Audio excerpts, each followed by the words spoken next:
बिस्मिल्लाहिर्रहमानिर्रहीम। आज मैं आपको बताऊंगा कि 90% लोग गरीब और 10% लोग अमीर क्यों हैं। और ये स्टैटिस्टिक्स सिर्फ पाकिस्तान के लिए या इंडिया या गरीब मुल्कों के लिए नहीं है, बल्कि पूरी दुनिया के अंदर 10% लोग वो अमीर माने जाते हैं और बाकी जो 90% लोग हैं वो गरीब माने जाते हैं। लोग समझते हैं शायद गवर्नमेंट की पॉलिसी ठीक नहीं है, इसकी वजह से वो गरीब है, या अनएम्प्लॉयमेंट ज़्यादा है उसकी वजह से गरीब है, एजुकेशन सिस्टम क्राइटेरिया ठीक नहीं है शायद उसकी वजह से गरीब है। हालांकि ये सारी चीज़ें ट्रू नहीं है। इसकी वजह से कभी भी लोग गरीब नहीं होते। उसकी ख़ास जो वजह है गुर्बत की वो ये है कि लोगों को जो सारी ज़िंदगी उन्होंने जो काम करना है उनको वो सिखाया नहीं जाता। सारी ज़िंदगी इंसान ने पैसा कमाना है, उसने अर्निंग करनी है, उसने अपना ख़र्चे चलाने के लिए अपना ज़रिया माश ढूंढना है, उसको अर्निंग नहीं सिखाई जाती। मैथ सिखा रहे हैं, हम कंप्यूटर पढ़ा रहे हैं, हम इंग्लिश पढ़ा रहे हैं, लेकिन हाउ टू अर्न ये नहीं सिखाया जाता। और सबसे इम्पॉर्टेंट क्या है, वो सेल्स है। सपोज़ कि एक डॉक्टर है या इंजीनियरिंग की डिग्री एक शख्स ने ले लिया है, बैचलर कर लिया है, बीकॉम कर लिया है, या कोई भी उसने डिग्री ली है, तो उसका मेन पर्पज़ क्या है, प्राइमरी एम उसका ये है कि मैं अर्निंग करूँगा, अपने घर वालों का ख़र्चा चलाऊँगा और उससे जो है ना मेरी ज़िंदगी की ज़रूरियात जो हैं वो पूरी होंगी। लेकिन ये सिखाया ही नहीं जाता। इसको कहते हैं सेल्स। जब मैं मार्केट में जाऊंगा तो मैं अपनी वैल्यू बनाऊंगा कि ये मेरे पास डिग्री है, मैं ये काम कर सकता हूँ, ये मेरे पास स्पेशलाइजेशन है। तो ये सारी चीज़ें जितनी भी हैं वो इसी के लिए हैं ताकि मैं अपने आप को सेल करूँ, अपनी सर्विसेज को, अपनी एक्सपर्टीज़ को, अपनी एजुकेशन को मैं सेल करूँगा और उसके बदले में मैं अर्निंग करूँगा। सारी ज़िंदगी हमने अर्निंग करनी है, लेकिन कोई इंस्टीट्यूट आपको ये नहीं सिखाता अर्निंग कैसे करते हैं। इसी वजह से लोग जो हैं वो गुर्बत का शिकार हैं, ज़्यादातर गरीब हैं। और याद रखें कि जो सिर्फ अपने घर का ख़र्चा चला रहा है, जो सिर्फ अपने बच्चों को पाल रहा है, जिसके पास जो है ना अपने घर के अखराजात के लिए उसके पास सिर्फ उसको कहते हैं सर्वाइव कर रहा है, वो अपने घर का खर्चा चला रहा है, बच्चों को पाल रहा है, बड़ी मुश्किल से घर बना लेता है और बड़ी मुश्किल से जनाब वो अपने बच्चों की शादी कर लेता है, तो वो समझता है कि मैं बस बड़ा ठीक हूँ। हालांकि उसको पुअर पीपल की लिस्ट में शामिल किया जाता है। 10% लोग पूरी दुनिया के इकोनॉमी को कंट्रोल करते हैं। क्यों? क्योंकि वो मनी गेम को समझते हैं। आप और मैं फाइनेंशियली तौर पर अगर स्ट्रांग नहीं होंगे और फाइनेंशियल एजुकेशन हासिल नहीं करेंगे, उस वक्त तक हम गरीब रहेंगे। अब जो है दूसरी वजह क्या है कि हम मेजॉरिटी को फॉलो करते हैं। आप कुरान मजीद में देख लें, अल्लाह रब्बुल इज़्ज़त क्या फरमाते हैं कि अक्सर लोग जो है ना वो जाहिल हैं, अक्सर लोग नाशुक्रे हैं, अक्सर लोग अल्लाह रब्बुल इज़्ज़त का इनकार करने वाले हैं, अक्सर लोग झगड़ालू हैं। हमें ये समझाया जाता है मेजॉरिटी इज़ अथॉरिटी, लेकिन ये ऐसा ट्रू नहीं है। वजह क्या है? वजह ये कि अथॉरिटी जो होती है वो माइनॉरिटी के पास होती है। आप देख लें, जज बहुत कम लोग हैं, एसपी डीएसपी बहुत कम है, आर्मी के अंदर जो अहम पोस्टों पे लोग हैं बहुत कम है। तो इसलिए मेजॉरिटी के पास अथॉरिटी नहीं होती। वो सिर्फ आपको वोटिंग के लिए और जमहूरियत के लिए तैयार किया जाता है कि आप वोट दें, और जिसको आप वोट देंगे ज़्यादा लोगों को वोट मिलेगा तो वो अथॉरिटी में आ जाएगा। पब्लिक के पास अथॉरिटी फिर भी नहीं जाती। तो जब आप मेजॉरिटी को फॉलो करेंगे तो आप पुअर रहेंगे। जब आपकी गैदरिंग, एक और रीज़न क्या है गरीब रहने की, जब आपकी गैदरिंग जो है जिनमें आप उठते बैठते हैं, जो आपकी फ्रेंडशिप है, जब जिस तरह के वो लोग होंगे वैसी आपकी अर्निंग होगी, वैसे ही आपका माइंड सेट होगा। नबी सल्लल्लाहु अलैहि वसल्लम ने एक बात समझाई है, हदीस का मफहूम है कि जब तुम दोस्ती करोगे बढ़ई के पास जो भट्टी चला रहा है उसके पास, और उसके पास धुआं है, उसके पास आग है, जब तुम उससे दोस्ती करोगे, उसके पास जाओगे, तो वो आप कुछ भी उससे नहीं लोगे, लेकिन आपसे जब आप उठ के जाओगे आपसे धुआं की बदबू ज़रूर आएगी। और इसी तरह एक शख्स की दोस्ती जो है वो अतर वाले के साथ है, खुशबू वाले के साथ उसकी दोस्ती है। जब वो उसके पास जाता है, उठता बैठता है, कुछ भी नहीं करता, कुछ लेता भी नहीं है, लेकिन जब उसके पास से उठ के जाएगा तो उससे खुशबू आएगी। तो और दूसरी हदीस का मफहूम है कि हर शख्स जो है अपने दोस्त के दीन पर है। जिस तरह का दोस्त होगा वैसा ही माइंडसेट होगा। अगर आप पुअर पीपल, और मेजॉरिटी पुअर पीपल की है, वो अगर आप उनके पास उठेंगे बैठेंगे तो आपकी अर्निंग उसी के एवरेज रहेगी।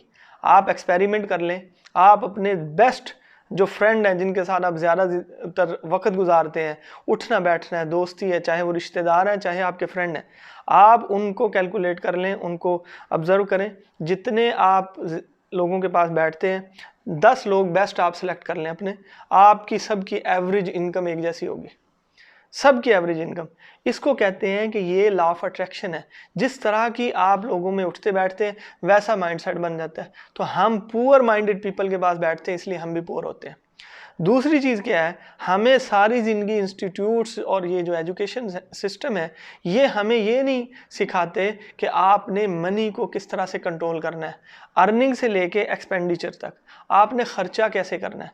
जब तक आपको ये नहीं पता होगा कि मनी का कानून, जो लॉ ऑफ मनी है वो क्या है, ये करेंसी जिसको कहते हैं, ये इसीलिए इसमें करंट होगा, ये सर्कुलेशन में रहेगी तो ये इसकी ग्रोथ होगी, वरना ये स्टॉप हो जाएगी।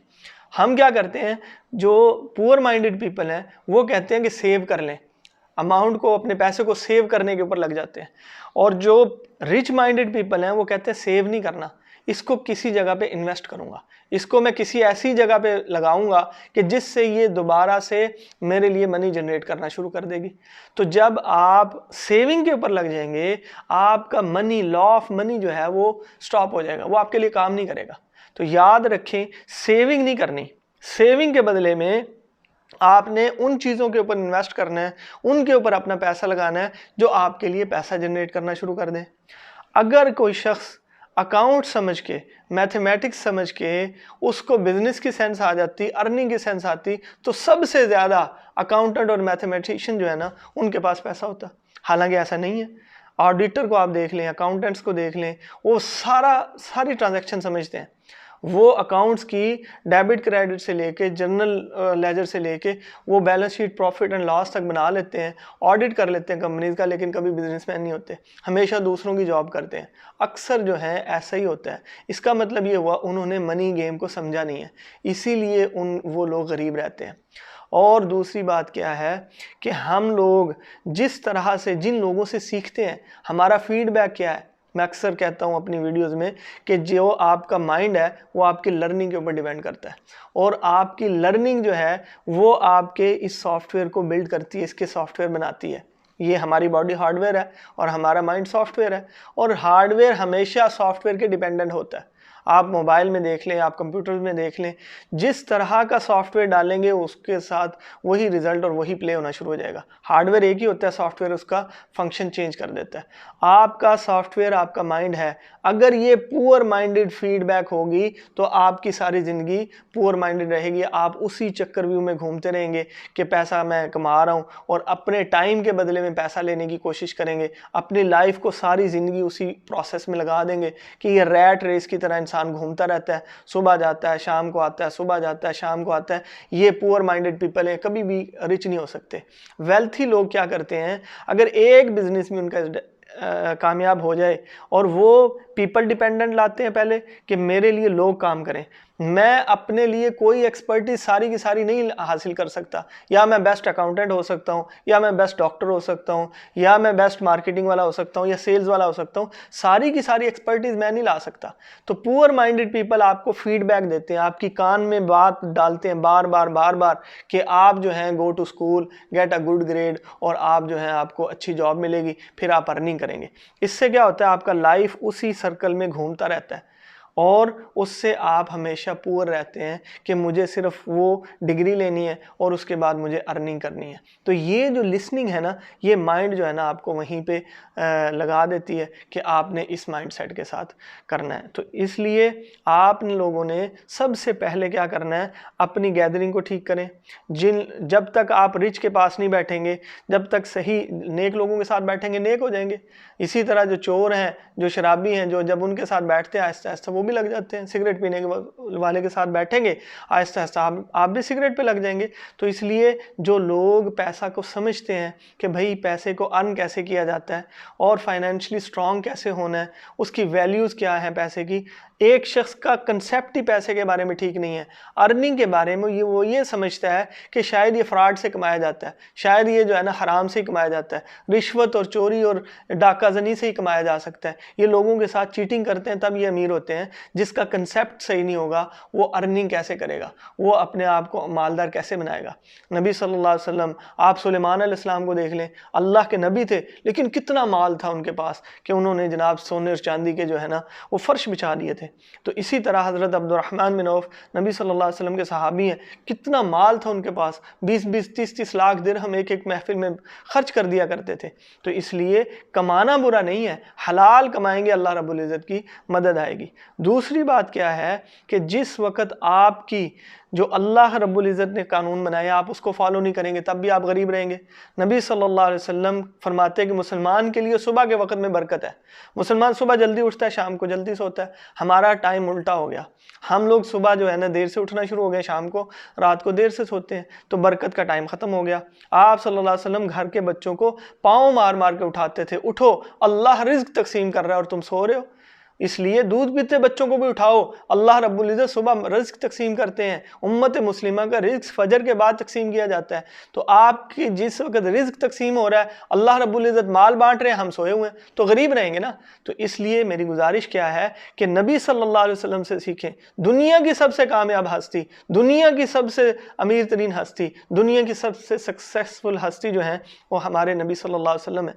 जब मैं उनसे नहीं सीखूंगा, हमने गैप डाल दिया है, हम समझते हैं उनकी तालीमात से हम गरीब हो जाएंगे, ऐसा नहीं हो सकता। सहाबा ने साबित करके दिखाया, जिन लोगों ने उनके ऊपर उनकी बातों पर अमल किया उन्होंने अल्लाह रब्बुल इज़्ज़त से रिज़्क भी लिया, इज़्ज़त भी ली, दुनिया में कामयाबी भी ली। तो इसलिए हमारे पास जो है इतनी स्ट्रॉन्ग एजुकेशन है, इतनी स्ट्रॉन्ग थ्योरी है अपने नबी की और अल्लाह रब्बुल इज़्ज़त का दिया हुआ कानून कि जब हम उसको फॉलो करेंगे तो हमारे अंदर से गुर्बत ख़त्म हो जाएगी। फरमाया गरीबों को खाना खिलाओ, मस्कीनों को खाना खिलाओ, इससे तुम्हारे रिज़्क में बरकत हो जाएगी।